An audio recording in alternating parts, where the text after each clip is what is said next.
Hey everybody, welcome back to another episode of Indie Game Movement, the podcast that talks about the marketing and business of indie games. I'm Andrew Pappas. I'm going to be your host along with our producer, Mustapha Price, and this is a bit of a different episode because it's our update episode.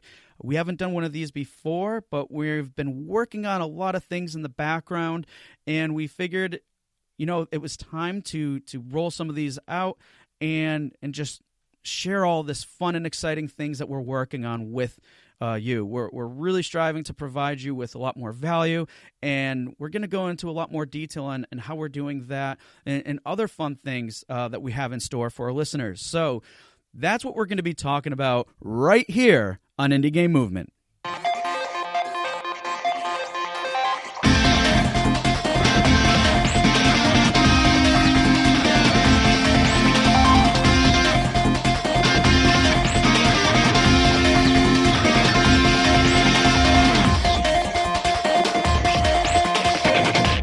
Hey everybody, and we're back, and it's me, Andrew, here with Mustapha. Mustapha, how's it going, buddy? Oh, it's going great. How about you? I can't complain. I mean, I'm just, as we were talking right before this, a little tired, but otherwise I'm doing good, so. All right, love to hear it. Awesome. So, like I mentioned in the quick intro before this episode, this is kind of a different episode where it's, well, I'll say what it is. It's an update episode. We've had a lot going on in the background, and finally we got to a point where we thought it was just the right time to share all this new and exciting stuff that we have going on. But before we do that, I just figured it would give us a good opportunity, kind of like even maybe on a little bit more personal level, what's going on with me and Mustapha. And Mustapha, what has been going on with you? Anything like new and exciting in light of, restrictions being lifted from all of this quarantining that we had going on, or even not involving that? What's been going on in your world? Right. I guess a lot of new, a lot of change, but I think the most exciting thing, hands down, has been the release of Xenoblade Chronicles Definitive Edition on the Nintendo Switch. Oh, yes. Yeah, so I played the original a little bit when it came out on Wii. It was hard to find a copy back when it was first released, and then I played the port that they did to the 3DS, and by the time I'd finished it, it was cemented as the gold standard for RPGs in my book. So getting to revisit it now, kind of looking the way I think it was always intended to, it's been a wild ride for sure. That's awesome. So anything else you got going on?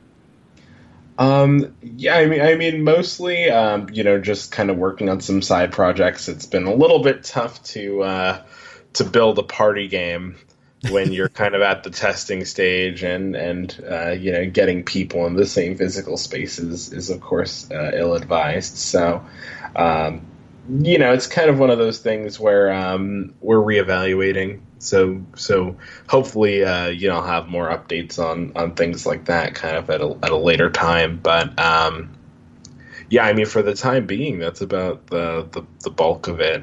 Of course, always, kind of following along with what's going on in the news and everything, and having, a great deal of respect for, kind of all of that and the way that it's playing out, right? People kind of exercising their freedoms. It's great to see. So, yeah, I mean, that's a lot of really where my perspective's been. Okay. How about you? Yeah, I've been doing well. Like, you were talking about, Switch and everything else, and on my front, I finally, my wife and I finally bit the bullet and got a Switch. So, which is kind of interesting because the game plan all along was, in light of everything going on with the pandemic, we're like, we need like one more other type of thing to keep kids occupied, but at the same time, we secretly probably weren't admitting that it was just going to be a fun purchase to finally have. And I tell you, the search for Switches was ridiculous. And we actually coordinated with our neighbors and made a little agreement where if one of us found out where there was stock available, we would purchase two so they would have one for their family and vice versa. So we ended up getting one, got a few titles, and I will say that I haven't even played Odyssey yet, but we do have that, but definitely played some Zelda, which my breath has been taken away. Cheesy pun right there. Yeah. But seriously though, it's been fun. And what's really kind of rewarding about it too is my wife doesn't really play games that much, and now because of the format, because she can sit on the couch with it and stuff, obviously Nintendo made that blatantly clear and intended, but it's still rewarding just to see that she's able to play games finally once again, because she typically doesn't even bother. So now that's great, and the kids are getting into it. My daughter's actually getting a little bit more into games now because everybody's like really excited. So it's really interesting to see how that dynamic is slightly changing just from an addition of a new console, but especially a console like the Switch. So kind of cool on that front. Yeah, that's awesome. Yeah, and otherwise, just working on a bunch of other projects, some other indie game projects, and some other things that I'm working on personally, on the RenGen side of things. So, a lot of fun stuff. Looking forward to in the future. But for right now, just keeping going on with everything we got going. So. In light of that, let's just get into kind of the meat of this update episode, and some things that we want to talk about. So one is that you and I have been really kind of ramping up a little bit here in terms of the guests that we're getting on the show and the consistency. And I think to some degree, some of the topics that we're really looking to kind of dive in a little bit further. So I guess one thing that I'll call out to is just simply, and some of you guys have been noticing probably, is that we're getting into that weekly cadence, or bi-weekly cadence rather, of the show, and having regular shows happen, because I think, what was it? We were before on a monthly basis. So where Mustapha and I are just really pushing forward and getting more content out to you guys. And not only is it, we feel important for you as listeners to have more content, but I don't know, it makes it a lot more fun. We're connecting with a lot more people now and getting that pipeline in. And speaking of pipeline, do you think we should share like one of the future guests that we have? We could definitely give some insight into that. I know we had been, for those of you who were present or listened to the episode with the PAX panel, Victoria Tran, who is on that panel with us, is going to be on a future episode. We're still kind of ironing out some of the details as far as like the topic and things like that, but she's always a great person to get insight from. I mean, if you've ever seen any of her content on Twitter and everything, like she's very plugged in, very aware of kind of the state of the industry, things that work, things that don't. So, if there were ever someone with expertise you want to be tuned into, I would say she's certainly among them. Yeah, no, and so I'm really excited to get her on the show, and she's she was gracious enough to be on the panel with us at PAX. Also, one of her team members, the founder and CEO of Kit Fox Games, Tanya X Short, she was on an episode too. So if you guys haven't listened to that episode, by all means, go back, because Tanya, really offers some great insight with her discussion. So we definitely look forward to Victoria coming on, because, like Mustapha said, really plugged into everything, and just the perspectives that she offers on things is really insightful. Definitely got to say. And plus, she posts some hilarious TikToks on Twitter as well. It's very funny. Yeah.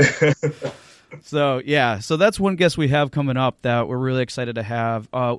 Obviously, we have some other ones in the pipeline too, and I can actually share one of the topics, because we're still kind of firming if this person can definitely be on the show and stuff. But and this is actually a topic that I'm really excited about, not just because of just how the industry is represented as a whole, but also in light of everything else that's going on.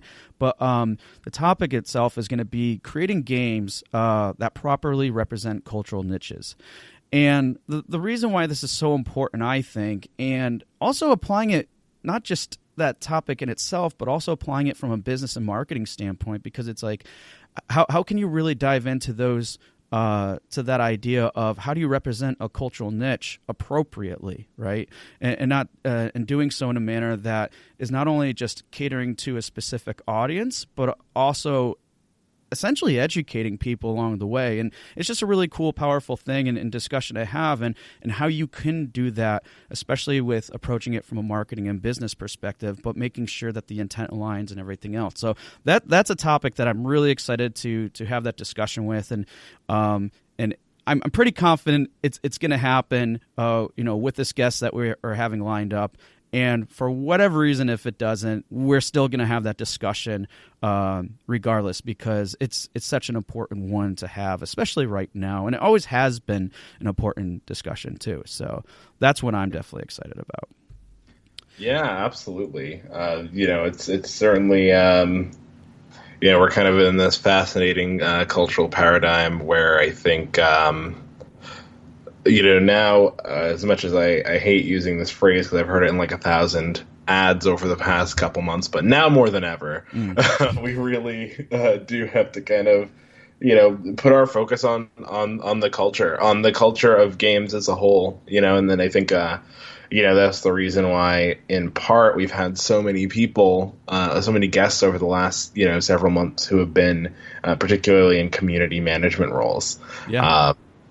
Is because you have to kind of like the direction that the community takes is ultimately going to influence the types of games that are made. I think we've seen that constantly. I mean, even if you look at it from just like a pure mechanics standpoint, right? Like how many genres that were really popular in say the 90s just don't exist anymore.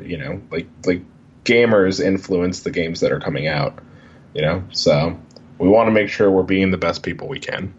Yeah, and I mean, it speaks volumes, too, because it's like, if we're the ones, and let's just say members of this community, indie devs and even AAA for that matter, if we're the ones kind of like, to a degree, yeah, the players are helping shaping that, but so are we, but we have a little bit more, I would say, of that control, because ultimately it's our decisions and how all of this, the community development and everything else, is really conveyed to the players. So if we're sending those right messages and just fully understanding that we're all a community and together in everything that we do, players and creators alike, it really goes to, it can really speak volumes based on what actions we're taking and how we're properly conveying this information. And in some ways it might sound like kind of weird that it can break down that way, but it's really the truth of it. And we've been seeing so much of that happening, like you said, with all the community members out there and those managing communities and things along that line.